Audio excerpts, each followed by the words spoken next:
रावत नगर one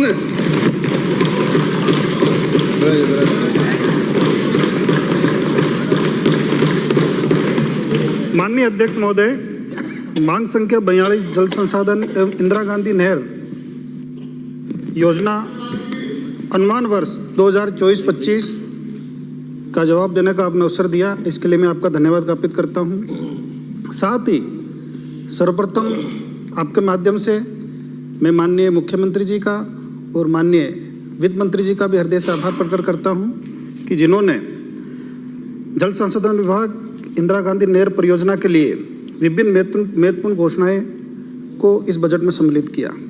शीर्षक राजस्थान समृद्ध राजस्थान की परिकल्पना को साकार करने के लिए इस वित्तीय वर्ष में जल संसाधन विभाग और इंदिरा गांधी नहर परियोजना विभाग के लिए 6,566 करोड़ रुपए 6,556 करोड़ रुपए से अधिक का बजट आवंटन किया। माननीय अध्यक्ष महोदय, ये हमारी संस्कृति रही है कि हमारे इधर कोई भी शुभ काम होता है तो उससे कलश के माध्यम से हमसे पूजा करते हैं और उस कलश के अंदर जल भरा होता है। इससे पर अंदाज़ा लगा सकते हैं कि जल हमारे लिए कितना महत्वपूर्ण है। माननीय अध्यक्ष महोदय, हमारी सरकार ने पिछले 6 महीने में जल उपलब्धता के नए आयाम स्थापित किए। बजट में जो हमने 10 संकल्प लिए उसके अंदर बुनियादी सुविधाओं को, पानी की उपलब्धता, किसानों का आर्थिक सशक्तिकरण और पर्यावरण संरक्षण, परफॉर्म, रिफॉर्म और ट्रांसफर करने का संकल्प हमने लिया। माननीय अध्यक्ष महोदय, मांग संख्या 42 में अपनी बात रखने के लिए मैं सभी माननीय सदस्यों का हृदय से आभार प्रकट करता हूं। माननीय नेता प्रतिपक्ष सहित 58 माननीय सदस्यों ने बहस में हिस्सा लिया और 86 माननीय सदस्यों ने कुल 250 कटौती प्रस्ताव। थोड़ा माइक आप थोड़ा वॉल्यूम बढ़ा दो। माननीय अध्यक्ष महोदय हमारे अभी थोड़ा नीचे आके बोलता हूँ। माननीय अध्यक्ष महोदय, कुल 86 सदस्यों के माध्यम से कुल 250 कटौती प्रस्ताव प्राप्त हुए। मैं आपके माध्यम से माननीय सदस्यगणों को आश्वस्त करना चाहता हूं कि मैं जल्दी इन प्रश्नों के उत्तर आप सबको भिजवा दूंगा। माननीय अध्यक्ष महोदय, प्रदेश की जनता ने जिस विश्वास और स्नेह के साथ राजस्थान को अग्रणी विकसित राज्य के रूप में स्थापित करने का जो अवसर दिया, उसी भावना से प्रेरित होकर माननीय प्रधानमंत्री जी के मार्गदर्शन में हमारी भजन लाल जी की जो सरकार है उसके नीतिगत दस्तावेज संकल्प पत्र के माध्यम से जनता से किए गए वादे को धरातल पर लाने के लिए हमने कार्य शुरू कर दिए हैं। आगे भी प्रदेश को निरंतर विकास के पथ पर अग्रसर करने के लिए हम कार्य करते रहेंगे। माननीय अध्यक्ष महोदय, अभी नेता प्रतिपक्ष और हमारे विपक्ष के सदस्य और हमारे साथी सदस्य भी काफ़ी ERCP को लेके सब लोगों ने अपनी अपनी बात की और इसमें कोई दोहराई नहीं है कि ERCP पूरी राजस्थान के लिए एक जीवनदायिनी है और जब जिसकी सरकार रही उन्होंने इसके बारे में बढ़ चढ़ के कहा। मैं माननीय अध्यक्ष महोदय, आपके माध्यम से सदन को एक विस्तृत रूप से इसके बारे में जानकारी देना चाहता हूं कि 1999 से 2004 तक केंद्र में माननीय अटल बिहारी वाजपेयी जी की सरकार थी और स्वर्गीय माननीय अटल बिहारी वाजपेयी जी ने ये सपना देखा था कि हमारी देश की नदियों को आपस में जोड़ना चाहिए और उसके बाद 2009 से 13 तक आपकी सरकार थी, केंद्र में भी आपकी सरकार थी, तब आपने इसका नाम नहीं लिया। इसके बाद 13 से 18 तक हमारी सरकार थी। हमने ही 2017 के अंदर इस योजना को आगे बढ़ाया। इसको राजस्थान का दुर्भाग्य ही कहेंगे कि 2018 के अंदर हमारी वसुंधरा जी की सरकार चली गई और आपकी सरकार आ गई। 2019 से 23 तक आपकी सरकार थी, राजस्थान में आपकी सरकार थी और मध्य प्रदेश के अंदर कमलनाथ जी की सरकार थी। मैं मानता हूं कि आपने इसके लिए प्रयास किए, लेकिन उल्टा कमलनाथ जी सुप्रीम कोर्ट चले गए और नतीजा ये हुआ कि वो जैसे ही सुप्रीम कोर्ट गए थोड़े दिन बाद वो खुद चले गए सरकार से और 2023 में आप चले गए। अब सुप्रीम कोर्ट में जाना, इसलिए आप लोग में जाना। इसलिए मैं आपके माध्यम से कहना चाहता हूं कि जब 18 से 23 में जब आपकी सरकार थी, तब आपने इनके लिए कोई प्रयास नहीं किए, ARCP के लिए।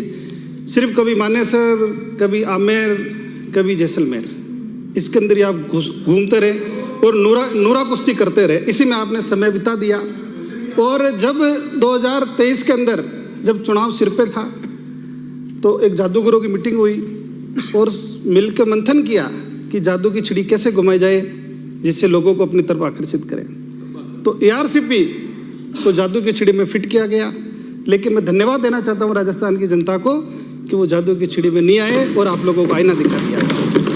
और जब बार बार आप कहते हो कि हमने 10,000 करोड़ के टेंडर कर दिए, वर्क ऑर्डर जारी कर दिए, मैं मानता हूँ कि वो टेंडर आपके कार्यकाल में हुए, निविदा आपके कार्यकाल में आपने निकाली। लेकिन उस समय हमारे सूबे के मुख्यमंत्री जी को नए तो थे नहीं, कई बार मुख्यमंत्री रहे वो, आपके मंत्री भी बहुत अनुभवी रहे। अगर आपको समय पे काम करना था तो निविदाएं आप समय पे निकालते। जब चुनाव सर पे था तब आपने टेंडर इनवाइट किया है और उसका परिणाम ये हुआ कि आप समय पे उसको मैच्योर नहीं कर पाए, क्योंकि आपकी मंशा नहीं थी, न आपके पास पैसा था। हमारी भजनलाल जी की सरकार है जो पहले दिन से ही, जब से उन्होंने शपथ ली तब से उनका प्रयास रहा कि राजस्थान के अंदर ARCP का पानी आना चाहिए। और उसी का परिणाम है कि 28 जनवरी 2024 को राजस्थान और मध्य प्रदेश के बीच में MOU हुआ। मैं धन्यवाद देना चाहता हूँ हमारे मध्य प्रदेश के मुख्यमंत्री जी को कि वो राजस्थान स्वयं आए चल के और दिल्ली जाके उस DPR बनाने का जो MOU था उस पर साइन किया। उसके बाद मैं धन्यवाद देना चाहता हूँ हमारे राजस्थान के मुख्यमंत्री जी को भी। अभी सब बताऊंगा, रुक जाओ, अभी सब बताऊंगा, अभी तो मैंने देखा ही नहीं है ये, रुक जाओ, सब बताऊंगा मैं आपको। मैं धन्यवाद देना चाहता हूँ हमारे राजस्थान के यशस्वी मुख्यमंत्री जी को कि जब भी कोई ARCP की बात आती है तब वो सारे काम छोड़ के, चाहे दिल्ली जाना हो चाहे भोपाल जाना हो, तुरंत रवाना हो जाते हैं। और अभी हाल ही के अंदर आपने देखा होगा कि भोपाल के अंदर वहाँ के मुख्यमंत्री जी ने भजनलाल जी को बुलाया, जिस तरह से उनका भव्य स्वागत हुआ, कार्यक्रम हुआ। और तीनों नदियों को जोड़ने का ARCP की जो महत्वाकांक्षी योजना है उसके प्रतीकात्मक रूप के उन्होंने 3 कलश वहाँ रहे और एक उसकी शुरुआत करने के लिए आपस में जो कलश भरे हुए थे उनके पानी को आपस में डाल के इसकी शुरुआत करी। इससे आप लोग जो भ्रम फैला रहे हो कि साहब मध्य प्रदेश नहीं चाह रहा, तो आप लोगों को भ्रम भी दूर हो गया। तो इसलिए मैं दावे के साथ कह सकता हूँ कि मध्य प्रदेश और राजस्थान के बीच के अंदर जो ये DPR है, हम जल्दी बना के केंद्रीय जल बोर्ड है उसको सबमिट करेंगे और इस दिशा के अंदर हम आगे बढ़ाएंगे। और मैं आज सदन के माध्यम से आपको विश्वास दिलाता हूँ कि ARCP का हम शिलान्यास जल्दी करेंगे और ये जो प्रथम पेज का जो काम है उसका लोकार्पण भी हम ही करेंगे। आप इसके लिए निश्चित रहें। माननीय अध्यक्ष महोदय, 9,700 करोड़ का टेंडर तो हमने खोला, आपने कहाँ से कर दिया? उसको मैच्योर तो हमने किए। आप तो माननीय अध्यक्ष महोदय, मैं आपके माध्यम से माननीय अध्यक्ष महोदय आपके माध्यम से बताना चाहता हूँ कि ये हमारी सरकार थी जिसने 2018 में योजना के दो जो महत्वपूर्ण घटक है, नवनेरा बैराज और इसरदा बांध, ये हमारी सरकार ने चालू किए थे। और इन जो 3 पैकेजों की जो निविदा है 5/6/2023 को जारी की गई थी। टेंडर इनवाइट आप लोगों ने किया, मैंने पहले भी कहा है, लेकिन कार्य आपके टाइम में वर्क ऑर्डर आपने नहीं दिया था, हमने दिया, अभी दिया है। अरे आप तो बोल लो, आप तो उत्तर दो। राज्य में पेयजल की अत्यधिक आवश्यकता होने के बावजूद भी पिछली सरकार द्वारा असंवेदनशीलता का परिचय दिया और कार्य की क्रियान्वित की दिशा में कोई कार्य नहीं किया गया। और मैं नेता प्रतिपक्ष महोदय को बताना चाहता हूं कि गत सरकार द्वारा ARCP के नाम पे एक भी कार्य का आपने वर्क ऑर्डर नहीं दिया, ये ऑन रिकॉर्ड है। मैं बड़ी जिम्मेवारी के साथ कह रहा हूं आपको। माननीय अध्यक्ष महोदय, हमारी सरकार द्वारा राज्य की पेयजल आवश्यकता को सर्वोच्च वरीयता देते हुए भारत सरकार से पत्राचार कर उक्त कार्यों को संशोधित पार्वती काली सिंह चंबल लिंक परियोजना के घटक के रूप में क्रियान्वित करने की अनुमति प्राप्त की गई। कार्यों को शीघ्र प्रारंभ करने हेतु हमारी सरकार ने कार्यादेश जारी कर जून 2024 में अनुबंध भी किया जा चुका है। 3 पैकेजों में सम्मिलित कार्य संशोधित पीकेसी के घटक हैं। आप द्वारा भी इन्हें 2022-23 के बजट में इसका आप लोगों ने उल्लेख किया था। माननीय अध्यक्ष महोदय, डीपीआर की स्वीकृति के पश्चात केंद्र सरकार द्वारा स्वीकृत केंद्रीय अनुदान प्राप्त हो सकेगा, जिसमें राज्य के 4 वर्ष के पश्चात पर्याप्त मात्रा में जल उपलब्ध हो सकेगा। अब आप इस बात की भी आलोचना कर रहे हो, अब मैं आपके लिए कहना चाहता हूँ, तुम्हारे कांटे भी बर्दाश्त किए हमने, तुम्हारे कांटे भी बर्दाश्त किए हमने, आए किए बगैर। आप हो कि हमारे फूले भरे रास्ते भी रास नहीं आ रहे।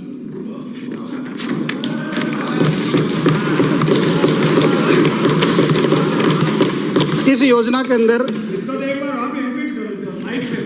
अच्छा सुनो तुम्हारे तो कांटे भी बर्दाश्त किए हमने, आए किए बगैर। आप हो कि हमारे फूले भरे रास्ते भी रास नहीं आते आपको। आप तो हमें कांटे पे चला रहे थे, हम तो फूलों पे चला रहे आपको। इस योजना में पूर्वी राजस्थान के 13 जिले, जो अभी नवगठित 21 जिले हो गए, में पेयजल सुनिश्चितता 2,80,000 हेक्टेयर में, जो भी नेता प्रतिपक्ष चिंता व्यक्त कर रहे थे उनको मैं बताना चाहता हूं कि 2,80,000 हेक्टेयर से अधिक क्षेत्र में सिंचाई सुविधा एवं उद्योगों हेतु जल पूर्व में सम्मिलित 26 बांधों के अतिरिक्त रास्ते में पड़ने वाले अन्य बांधों को जोड़ा जाने का भी इसमें प्रावधान सम्मिलित है। परियोजना में राज्य की लगभग 3 करोड़ से अधिक की जनसंख्या को पेयजल उपलब्ध हो सकेगा, जो हमारे राज्य का लगभग 40% हिस्सा है। लगभग 5 लाख किसान परिवारों को सिंचाई सुविधा उपलब्ध होगी। योजना के अंतर्गत उद्योग हेतु जल दिए जाने से उद्योगों का विकास होगा, जिससे रोजगार सृजन होगा और विकसित राजस्थान का सपना साकार होगा। संशोधित पीकेसी योजना को राष्ट्र की नदी जोड़ो परियोजना के अंतर्गत प्राथमिकता लिंक योजना हेतु सम्मिलित किया गया। भारत सरकार नदियों को आपस में जोड़ने के कार्यक्रम को राष्ट्रीय महत्व का मानती है। नदी जोड़ो परियोजना में सम्मिलित होने के कारण इस परियोजना के लिए राष्ट्र की अन्य समकक्ष परियोजना के अनुरूप केंद्र से वित्तीय सहायता प्राप्त होगी। इससे राज्य के आर्थिक संसाधनों पर पहले की अपेक्षा काफी कम वित्तीय भार आएगा। माननीय अध्यक्ष महोदय, हमारे अलवर से आने वाले नेता प्रतिपक्ष एमओयू को लेकर बार बार हल्ला मचाता है कि साहब आपने एमओयू क्यों नहीं दिखा, तो क्यों नहीं दिखा, तो इसमें आपको बताना चाहता हूँ आपके माध्यम से माननीय नेता प्रतिपक्ष को सुना रहे आप आपके माध्यम से सब बताएंगे।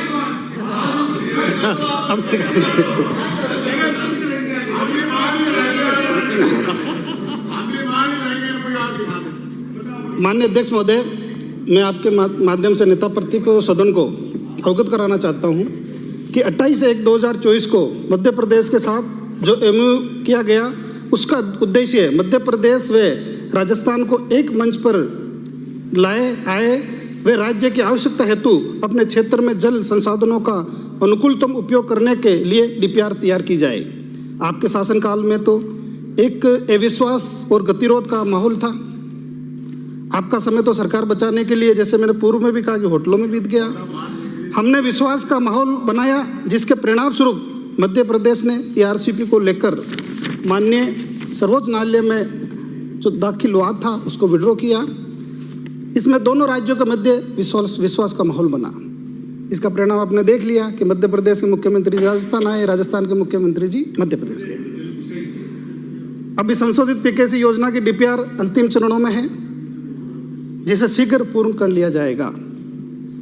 मॉडिफाई पीकेसी के क्रियान्वयन की दिशा में मध्य प्रदेश द्वारा दिनांक 30/6/2024 को भोपाल में दोनों राज्यों के मुख्यमंत्रियों की मौजूदगी में कार्यक्रम किया, जैसे मैंने पूर्व में बताया, जिसमें मध्य प्रदेश के मुख्यमंत्री जी द्वारा शीघ्र मॉडिफाई पीकेसी योजना के क्रियान्वयन के लिए प्रतिबद्धता दिखाई। मैं मध्य प्रदेश के मुख्यमंत्री जी का इस प्रतिबद्धता के लिए पुनः हृदय से आभार प्रकट करता हूँ। योजना की डीपीआर तैयार होने पर योजना को धरातल पर उतारने के लिए भारत सरकार से अनुदान निर्धारित किया जाएगा। आगामी कार्य योजना के लिए भारत सरकार राजस्थान में मध्य प्रदेश के मध्य द्विपक्षीय अनुबंध होगा, जिससे योजना के घटकों का वर्णन सम्मिलित होगा। माननीय अध्यक्ष महोदय, ये जो हाँ मैं बता रहा हूँ, डीपीआर बनाने के लिए जो एमओयू हुआ उसकी कॉपी हमने सुप्रीम कोर्ट में दाखिल की है, वो कोई छिपाया नहीं है।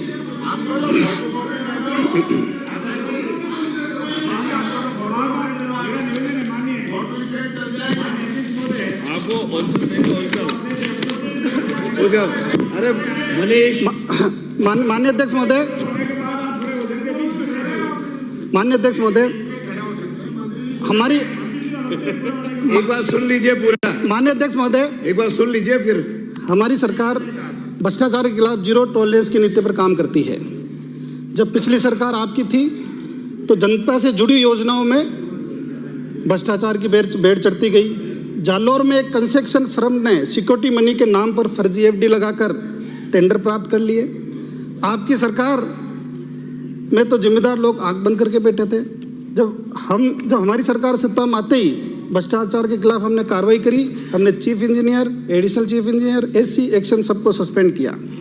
और माननीय अध्यक्ष महोदय, जैसा कि कुछ सामने वालों की एक आलू से सोना बनाते हैं ना, बनाते हैं। तो वैसे ही एक पर्वन अपनी योजना है, उसके अंदर टेंडर में तो लोहे के पाइप लगने थे, लेकिन मौके पे प्लास्टिक के पाइप मिले। ये तो बड़ा जादू है। टेंडर के अंदर जो पाइप का साइज था वो तो बड़ा था, वहां जाके छोटा हो गया। तो ये कारनामा तो जादूगर लोग ही कर सकते हैं, दूसरा तो कोई कर नहीं सकते। अभी सामने से कुछ हमारे माननीय सदस्य कह रहे थे कि साहब नवनेरा भी हमारा है, परवन भी हमारा है। तो मैं आपको बताना चाहता हूँ कि एआरसीपी की सोच हमारी थी, आप धरातल पर नहीं ला पाए। आप ध्यान से सुनना नेता प्रतिनिधि, परवन परियोजना हमारी पिछली सरकार ने शुरू की थी, आप पूरी नहीं कर पाए। नवनेरा बैराज का कार्यादेश हमने 2018 में जारी किया, आप पूरा नहीं कर पाए। धौलपुर लिफ्ट योजना हमने 2017 में चालू की, आप धरातल पर नहीं ला पाए। माई अपर हाई लेवल नहर हमारी सोच थी, आप पूरा नहीं कर पाए। पीपलकुट हाई लेवल नहर हमारी सोच थी, आप पूरा नहीं कर पाए। जाइका और एनडीबी से ऋण अनुबंध कर परियोजनाएं हमने शुरू की, आप पूरा नहीं कर पाए। सिर्फ बात करने से काम नहीं होता, काम करने से होता है। अब मैं यमुना समझो, अब यमुना जो जल की बात है उस पर भी मैं आप लोगों को बताना चाहता हूँ। माननीय नेता प्रतिपक्ष, आपको मैं फिर कहना चाहता हूँ, सिर्फ खामियां ने गिनाओ किसी शख्स की, सिर्फ खामियां ने गिनाओ किसी शख्स की, बरखुरदार खूबियों पर नजर बड़ी सेहतमंद होती है।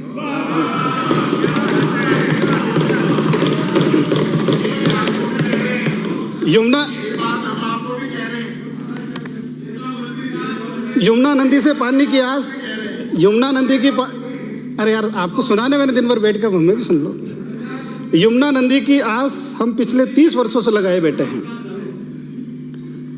सबसे पहले यमुना नदी के कैचमेंट क्षेत्र के 5 राज्य हरियाणा, उत्तर प्रदेश, राजस्थान, दिल्ली और हिमाचल प्रदेश के मध्य 1994 में एक एमओयू पर हस्ताक्षर किए। समझौते के अनुसार राजस्थान को कुल 11.983 BCM में से 1.119 BCM जल आवंटित हुआ।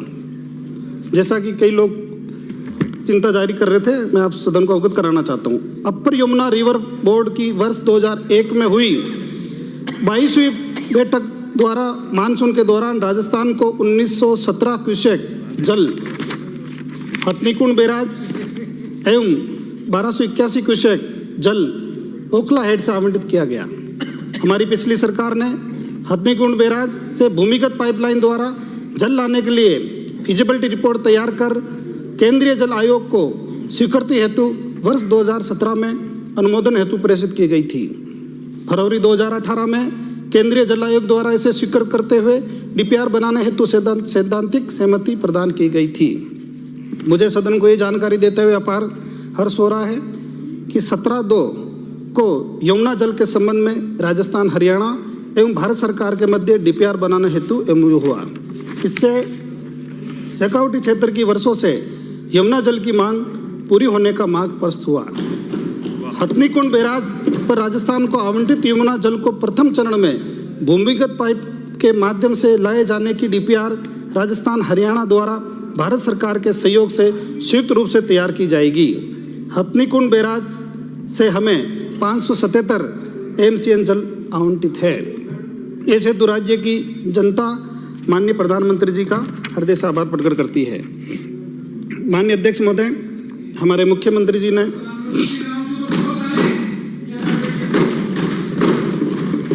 माननीय अध्यक्ष महोदय, बजट के अंदर हमारे मुख्यमंत्री जी के निर्देशन में हमारे वित्त मंत्री जी ने रन ऑफ वाटर ग्रिड की स्थापना की बात कही है।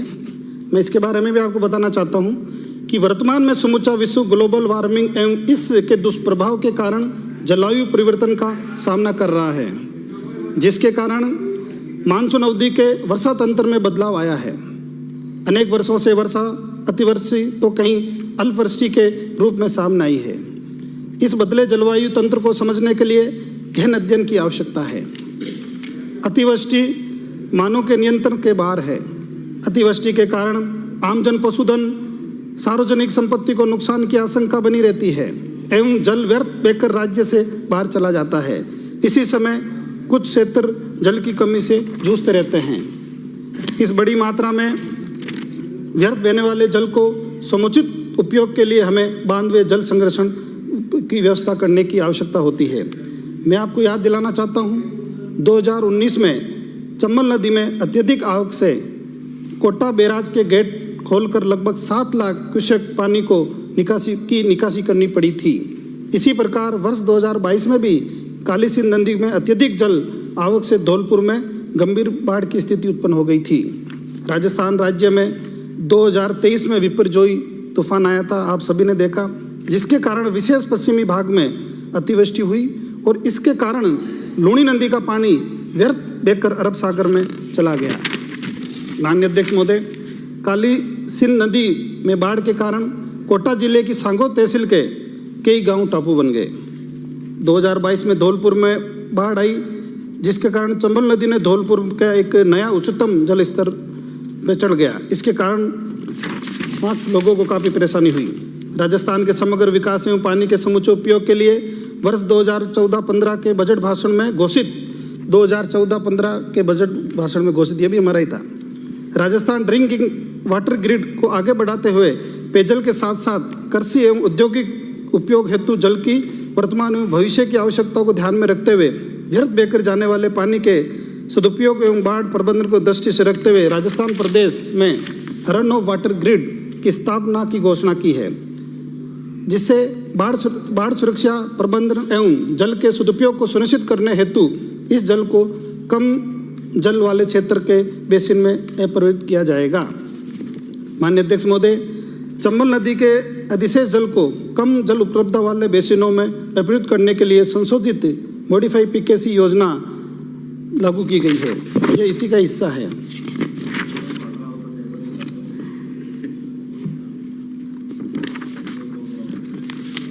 चलो तो आपके लिए कुछ बोल देता हूँ। मैं तो बोलता नहीं, लेकिन आप बोल रहे इसलिए बोल रहा हूँ। जनता जनार्दन के हौसले से आता है, जनता जनार्दन के हौसले से आता है सियासत में आवाज का हुनर। आवामों के ठुकराए हो कि जमा लड़खड़ाने लगती है। माननीय अगले मंत्री माननीय संजय जी, बोल रहा हूँ। मैं प्रस्ताव करता हूँ सदन का समय आज की कार्यसूची समाप्त होने तक के लिए बढ़ाया जाए। मैं सोचा आपका पूरा हो गया। नहीं, माननीय अभी आधा घंटा दिया हुआ ही नहीं माननीय अध्यक्ष महोदय, आधा घंटा। बोलिए बोलिए, क्या हो रहा है? माननीय अध्यक्ष महोदय, कल तक बढ़ा दें। हमारे बजट के अंदर माननीय मुख्यमंत्री जी ने नदियों को पुनर्जीवित करने की भी बात कही है। हमारी राजस्थान के अंदर बहुत सारी ऐसी नदियां हैं।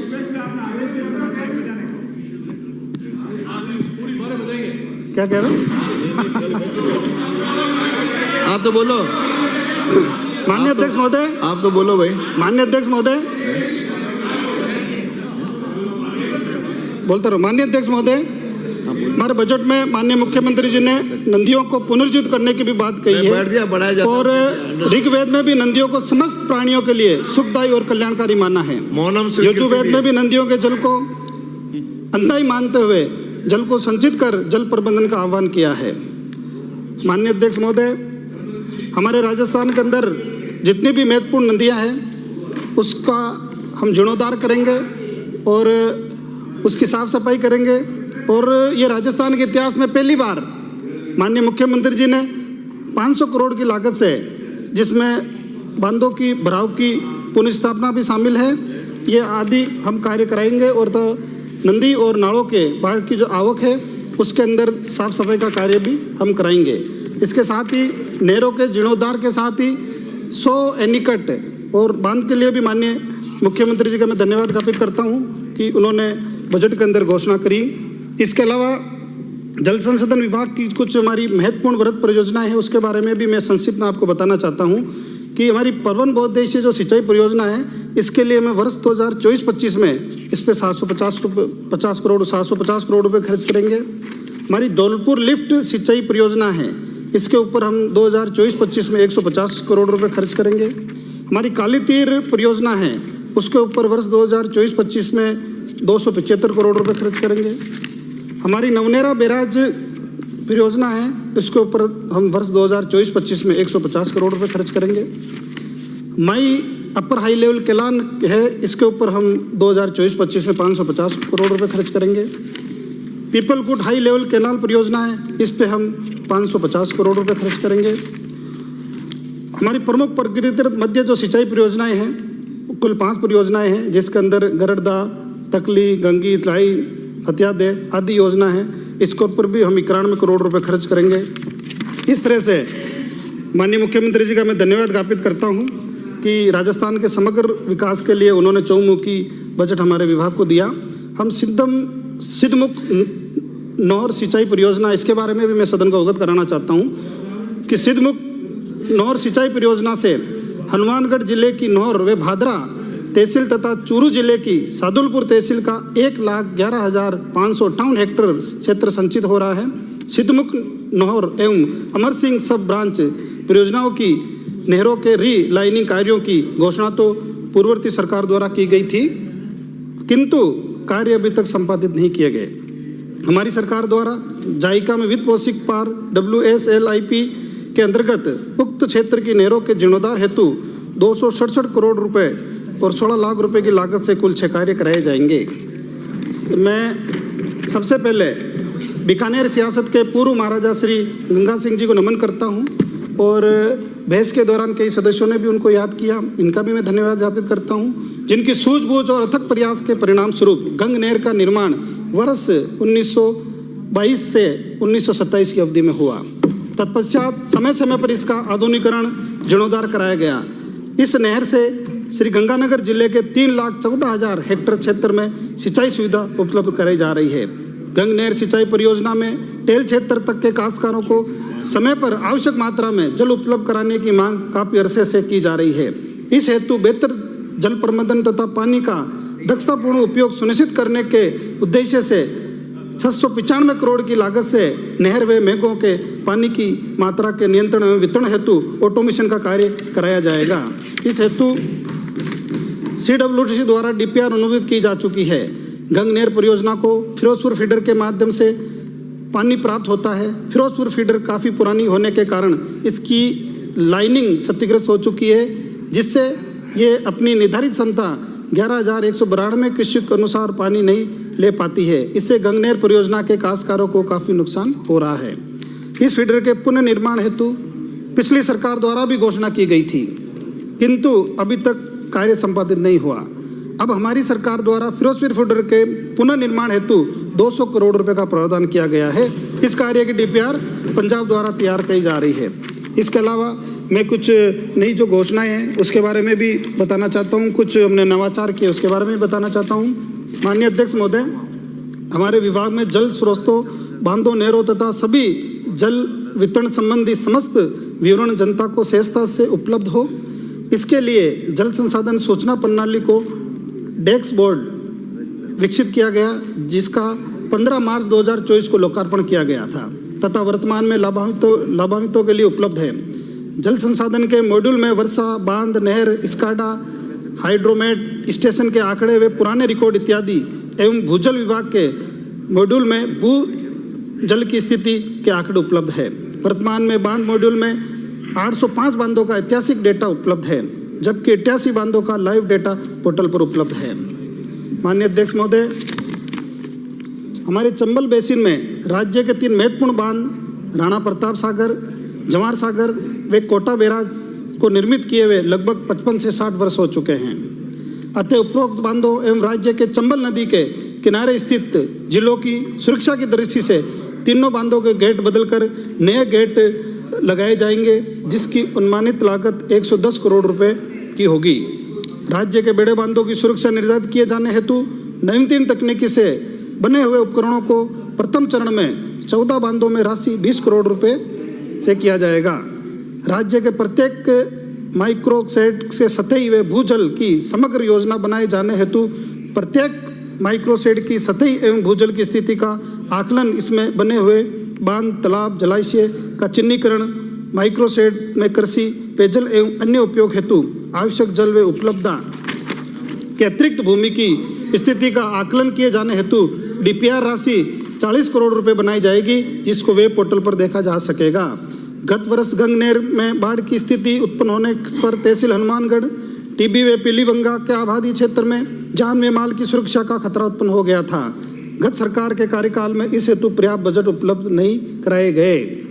इस संबंध में जिला हनुमानगढ़ व श्री गंगानगर में स्थित गंग नहर डाइवर्जन चैनल, घग्गर नदी के पटड़ों के सुदृढ़ीकरण, घग्गर डाइवर्जन चैनल के क्रॉस रेगुलेटर के गेटों व इंदिरा गांधी फीडर की आरडी 629 पर स्थित इंटेक स्ट्रक्चर के गेटों के मरम्मत एवं नवीनीकरण इत्यादि हेतु 10 करोड़ रुपए के कार्य कराए जाने की घोषणा करता हूं। माननीय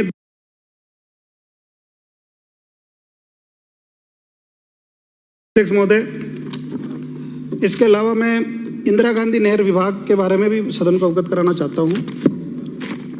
इंदिरा गांधी नहर विभाग द्वारा इंदिरा गांधी नहर परियोजना द्वितीय चरण में 10,71,000 हेक्टेयर तथा प्रथम चरण की कवर्स एंड लिफ्ट में के 62,000 हेक्टेयर संचित क्षेत्र की नहरों के निर्माण, रखरखाव व जल संचालन का कार्य किया जाता है। परियोजना में उपलब्ध पानी के कुशलतम व अधिकतम उपयोग हेतु द्वितीय चरण की लिफ्ट योजना में स्ट्रीकल सिंचाई व्यवस्था स्थापित करने का कार्य किया जा रहा है। इस हेतु 27,449 हेक्टेयर में पायलट प्रोजेक्ट के अंतर्गत कार्य पूर्व में किए जा चुके हैं। शेष 3,20,000 हेक्टेयर संचित क्षेत्र से लगभग 2 लाख हेक्टेयर स्पेकल सिंचाई व्यवस्था स्थापित करने के कार्य करवाए जा रहे हैं। परियोजना के द्वितीय चरण के प्रवाह क्षेत्र की चारवाला शाखा की नहरें, जो विगत कई वर्षों से लगातार जल प्रवाह व समुचित रखरखाव के अभाव में जीर्ण शीर्ण हो गई थी, के नवीनीकरण, आधुनिकीकरण हेतु 94.2 करोड़ रुपए के कार्य करवाए जा रहे हैं। वर्ष 2024-25 हेतु विभाग को आयोजन मद के अंतर्गत 837 करोड़ रुपए 52 लाख रुपए आवंटित किए गए हैं, जिससे नहरों के निर्माण, रखरखाव, जल संचालन के अतिरिक्त नहरों के जीर्णोद्वार, प्रेशर सिंचाई व्यवस्था स्थापित करने आदि के कार्य किए जाएंगे।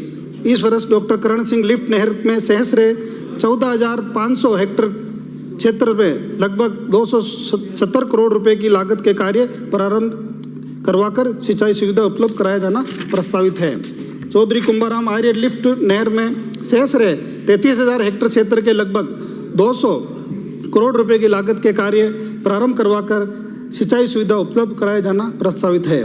वीर तेजाजी लिफ्ट नहर में सहस्रे 8,320 हेक्टेयर क्षेत्र में लगभग 50 करोड़ रुपए की लागत के कार्य प्रारंभ करवाकर सिंचाई सुविधा उपलब्ध कराया जाना प्रस्तावित है। गुरु जमशेश्वर लिफ्ट नहर में सहस्रे 18,250 हेक्टेयर में लगभग 90 करोड़ रुपए की लागत के कार्य प्रारंभ करवाकर सिंचाई सुविधा उपलब्ध कराया जाना प्रस्तावित है। जय नारायण व्यास लिफ्ट नहर में 12,000 हेक्टेयर क्षेत्र में लगभग 75 करोड़ रुपए की लागत के विकास कार्य प्रारंभ कराई जाकर सिंचाई सुविधा उपलब्ध कराया जाना प्रस्तावित है। कवर सेन लिफ्ट योजना नहर लगभग 185 करोड़ की लागत से क्षतिग्रस्त खालों को जीर्णोद्धार कर प्रारंभ करें। सागर महल गोपा शाखा प्रणाली में जीर्णोद्धार, बाबा रामदेव उप शाखा प्रणाली, इंदिरा गांधी नहर की बुर्जी में 1254 से 1458 के मध्य से निकलने वाली नहर प्रणाली सागरमाला गोपा शाखा बीरबल आदि का जीर्णोद्धार कराना प्रस्तावित है। आपके लिए एक और है, इंदिरा गांधी मुख्य नहर के बेहतर संचालन एवं नियंत्रण हेतु 23 करोड़ रुपए अनुमानित लागत से स्काडा सिस्टम का कार्य प्रारंभ करवाया जाना प्रस्तावित है। अब मैं एक बात बोलना चाहता हूँ, खुदा के दिए सुनना थोड़ा, खुदा के दिए इल्म से घर, खुदा के दिए इल्म से घर जीत लिया होता आवाम का दिल, तो यूं बेकदरी से बेदखल न कर दिए गए होते। माननीय अध्यक्ष महोदय, हो गया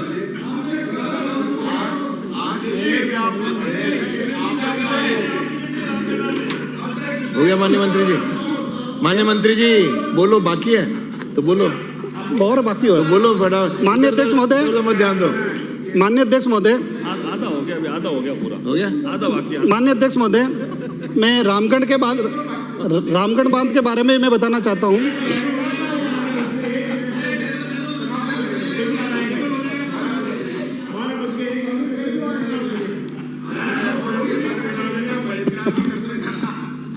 माननीय अध्यक्ष महोदय, निवेदन आधा घंटे के लिए किया था। नहीं, कितना टाइम हो गया वैसा अध्यक्ष जी, कितना टाइम हो गया आपको? हाँ, आपको होगा 37 मिनट। 37 मिनट हो गए।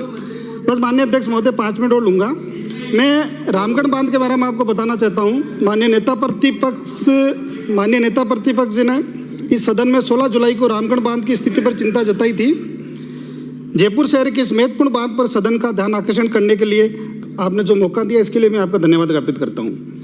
रामगढ़ बांध कैचमेंट एरिया और भराव क्षेत्र में अतिक्रमण अवरोधों के संबंध में 15वीं विधानसभा के विभिन्न सत्रों में जब आप मंत्री थे, माननीय सदस्यों द्वारा प्रश्न उठाए गए, जिसमें आपकी तत्कालीन सरकार द्वारा भी यही माना कि भराव या बाहु क्षेत्र में किसी प्रकार का कोई अतिक्रमण नहीं किया जा रहा है।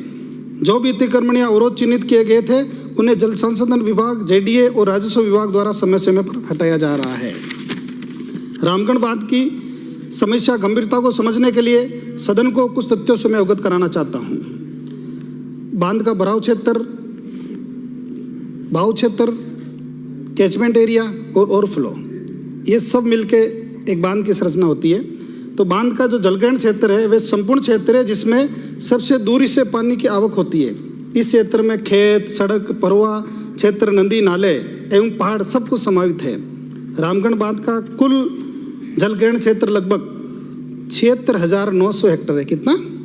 76,900 हेक्टेयर इसका कैचमेंट एरिया। और इसका जो जल प्रवाह क्षेत्र, पानी भी लाएंगे हम, जल्दी लाएंगे आरसीपी का, चिंता ना करो। जल प्रवाह जो क्षेत्र है वो नदी नाले जिसमें बांध में आने वाला पानी बहकर आता है, इस क्षेत्र को जल प्रवाह क्षेत्र कहते हैं। मैं ज्ञानवर्धन के लिए बता रहा हूँ ताकि सबको ध्यान रहे। इस क्षेत्र को जल प्रवाह क्षेत्र कहते हैं। इस बांध का जल प्रवाह क्षेत्र लगभग 3610.80 हेक्टेयर है, जिसे राजस्व विभाग के क्षेत्र अधिकार में 2679.88 हेक्टेयर है तथा जयपुर विकास प्राधिकरण में 930.92 हेक्टेयर है। उक्त वर्णित जल प्रवाह क्षेत्र के अलावा पानी की कई स्थानों पर निजी खातेदारी भूमि से होकर आता है। इस बांध का जल प्रवाह क्षेत्र 4 तहसीलों में, जमा रामगढ़ जिसमें 56 गांव है, आमेर जिसमें 41 गांव है, शाहपुरा जिसमें 24 गांव है, विराटनगर जिसमें 38 गांव में फैला हुआ है। इस संबंध में पानी आने के लिए मुख्य नदियों में बाणगंगा नदी, माधोनी नदी, रोड़ा नदी, गोमती का नाला, ऐसा करके इसका बड़ा विस्तृत एरिया है। जो हमारा बांध का जो भराव क्षेत्र है, इसके अंदर जिस क्षेत्र में बांध की पहाड़ से लगते हुए बांध का समस्त पानी संग्रह किया जाता है, इसे भराव क्षेत्र या डूब क्षेत्र कहते हैं। जवाहर रामगढ़ बांध का भराव क्षेत्र लगभग 1500 हेक्टेयर है। ये बांध जल संसाधन विभाग द्वारा भूमि आवाप्ति के द्वारा निर्मित नहीं है। इसके कैचमेंट, भराव और बाहु क्षेत्र में विभिन्न विभागों, ग्राम पंचायतों, जयपुर विकास प्राधिकरण तथा निजी खातेदारी की भूमियां सम्मिलित है। माननीय उच्च न्यायालय के डीबी सिविल रिट पिटीशन संख्या 11,153/2011 के आदेश दिनांक क्रमांक 19/5/2012 द्वारा बांध के परवा क्षेत्र में अतिक्रमणीय अवरोधों के भौतिक निरीक्षण हेतु हाईकोर्ट मॉनिटरिंग कमेटी गठित की गई थी। इसके साथ ही माननीय उच्च न्यायालय के निर्देश की अनुपालना में राज्य सरकार के प्रशासनिक सुधार विभाग द्वारा रामगढ़ बांध के परवा क्षेत्र एवं जलग्रहण क्षेत्र में सतत निगरानी एवं परीक्षण हेतु 29/7/2012 के आदेश द्वारा मुख्य सचिव महोदय की अध्यक्षता में राज्य स्तरीय समिति एक हाई पावर कमेटी का गठन किया गया था। तो 30/7/2022 के आदेश को जारी कर जिला स्तर पर जिला कलेक्टर की अध्यक्षता में जिला स्तरीय समिति भी गठित की गई थी। इसके द्वारा निरंतर बांध के परवा क्षेत्र में निरीक्षण कर हो रहे अतिक्रमण अवरोधों को हटाने के संबंध में संबंधित विभागों को निर्देशित किए जाते हैं एवं निरीक्षण की रिपोर्ट तैयार कर उच्च न्यायालय में प्रस्तुत की जाती है। हमारी सरकार के गठन में अभी 6 महीने हुए हैं, इसलिए ये नहीं कहा जा सकता कि जो भी कैचमेंट अवरोध बताए गए वे इस सरकार की अब तक की अवधि में हुए हो।